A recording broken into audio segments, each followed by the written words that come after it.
MG listeners, Anda masih bersama saya Jati Safitri di Morning World MG Radio Network, More Than Just News. Dan kali ini saya akan mengajak Anda terbang ke Jerman. Negara ini telah berhasil menggelar pemilihan umumnya pekan lalu, dan untuk mengetahui kondisi terkini di Jerman, saya telah terhubung dengan Bapak Husni Suwandi dari Perhimpunan Eropa untuk Indonesia Maju Jerman, PETJ. Pak Husni tinggal di Stuttgart, Jerman. Apa kabar Pak Husni? Oh, baik-baik, terima kasih. Alhamdulillah, semoga sehat selalu ya Pak ya. Iya, salam sehat untuk semua yang mendengarkan juga, salam sehat.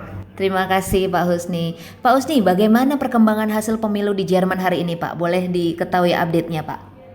Sebetulnya agak kacau juga ya, sebetulnya. Ya. Karena itu Partai Sosial Demokrat kan sebetulnya menang, tapi menang tipis. Ya. Dan koalisinya itu dengan siapa? Karena harus mencapaikan 51% minimum. Jadi dari Partai Uni Kristen itu, Ya. kalau dia ada koalisinya, jadi bisa juga dia yang menjadi pemerintahan, yang menangani pemerintahan gitu. Oke. Jadi sampai saat ini itu masih belum fix ya Pak ya? Artinya masih sangat bisa berubah nanti koalisi dengan siapa gitu ya Pak ya? Iya, bisa berubah. Oke. Karena yang dari Green itu partai hijau lah ya, yang Ya. tentang lingkungan, tentang macam-macam tentang lingkungan, tentang polusi itu, dia sedang berbicara dengan partai kuning. Itu partai apa sih namanya, federal gitu loh. Ya. Kalau partai federal itu sebetulnya lebih dekat ke Partai Uni Kristennya, tapi yang menang Demokrat ya pasti si pemenang mau jadi kanseler lah. Ya, jadi kanselernya ya Pak ya untuk berikutnya ya. Ya, jadi kanselernya, iya. Oke. Nah, ini kan Partai Sosial Demokrat unggul tipis memang dari Partai Uni Kristen Demokrat ya. Nah, petahana yang selama ini mengusung Angela Merkel gitu. Kira-kira dampaknya bagi rakyat Jerman tuh spesifik saat ini apa ya, Pak? Ya, dampaknya itu sebetulnya kita di sini ada yang dinamakan pegawai yang menerima upah rendah. Ya, yang upah rendah itu yang mendukung yang Partai Demokrat dan Partai Hijau ini, karena mereka kan mau dapat gaji lebih dari sekarang. Ya. Sebab kalau kita sudah pensiunan itu mereka sewa rumah aja nggak kuat. Oh, oke. Gitu loh. Oke. Jadi dampak spesifiknya ke situ ya, Pak ya. Nanti tidak kuat untuk membiayai kehidupan sehari-hari gitu ya dampaknya ya. Iya, Iya. Nah, saat ini apakah terlihat ketegangan nih Pak antara pendukung dua partai politik yang menang tipis dan kalah tipis ini? Iya, sebetulnya ketegangan itu bukan dari kedua partai politiknya, justru dari Partai Uni Kristennya yang meminta supaya calonnya mengundurkan diri. Nah, Partai Sosial Demokratnya itu malah santai-santai aja gitu loh. Oke. Lalu yang terjadi saat ini untuk persiapan menjelang pembentukan pemerintahan itu step berikutnya apa Pak? Ya, step berikutnya menentukan siapa yang jadi menteri-menterinya gitu loh. Oke. Jadi bisa sampai bulan Desemberan mungkin baru bisa terbentuk, atau bisa tahun depan lagi Januarian gitu kan.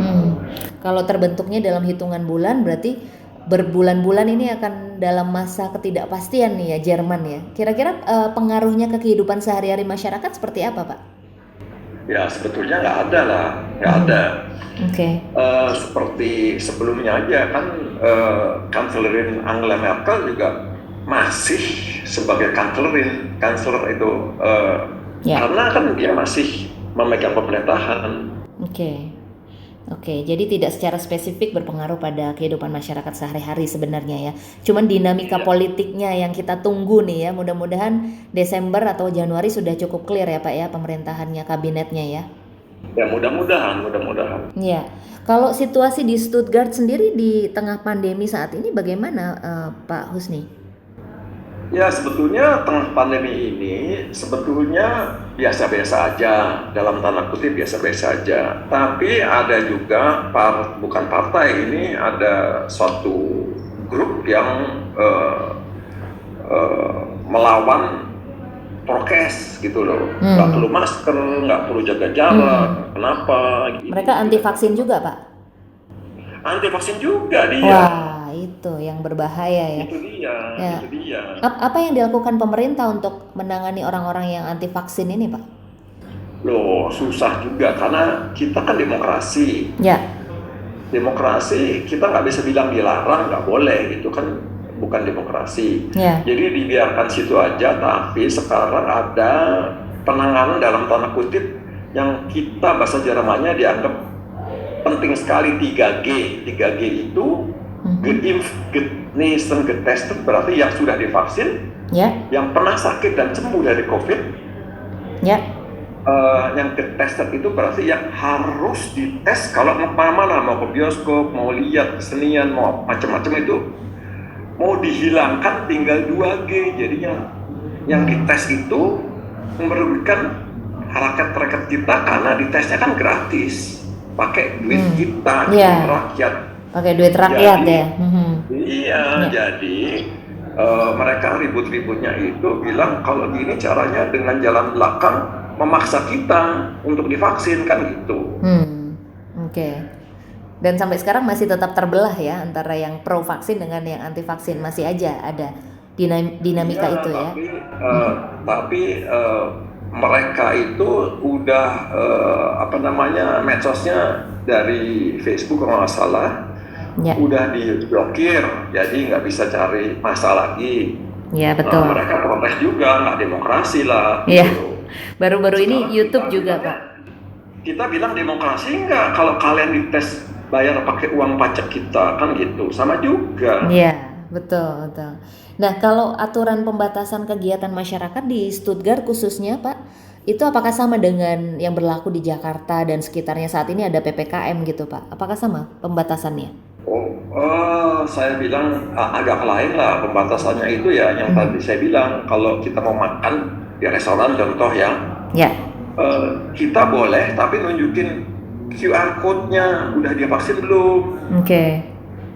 udah ini, tapi sekarang masih bisa menunjukkan kalau udah dites pun boleh masuk gitu loh. Oke. Boleh makan-makan, kalau nggak boleh gitu. Oke. Jadi agak ketat juga, karena kalau dipikir mereka itu bisa membahayakan kita yang udah divaksin pun kan juga bisa kena. Ya, gitu. betul, Pak. Betul. Makanya bukannya kita harus divaksin 2 kali, malah ke-3 kali. Mertua saya sudah 3 kali, tetangga saya juga sudah 3 kali. Jadi sudah ada booster ya, dan Pak Husni sendiri sudah ada booster, Pak, ketiga kali sudah? Belum. Saya mungkin 2 minggu lagi, karena jarak vaksin kedua dan vaksin ketiga itu minimum 6 bulan. Saya baru 5 bulan setengah kurang lebih. 5 bulan setengah, artinya sebentar lagi, mudah-mudahan 2 minggu lagi Bapak sudah dapat booster ya, Pak, udah yang ketiga vaksinnya. Iya. Baik Pak Husni Suwandi, terima kasih banyak Pak, informasinya sangat berharga sekali dari Stuttgart, Jerman. Terima kasih Pak Husni yang sudah berbincang langsung dengan MG Radio Network langsung dari Jerman. MG listeners, setelah ini masih banyak informasi menarik di MG Radio Network, tetaplah bersama Morning World.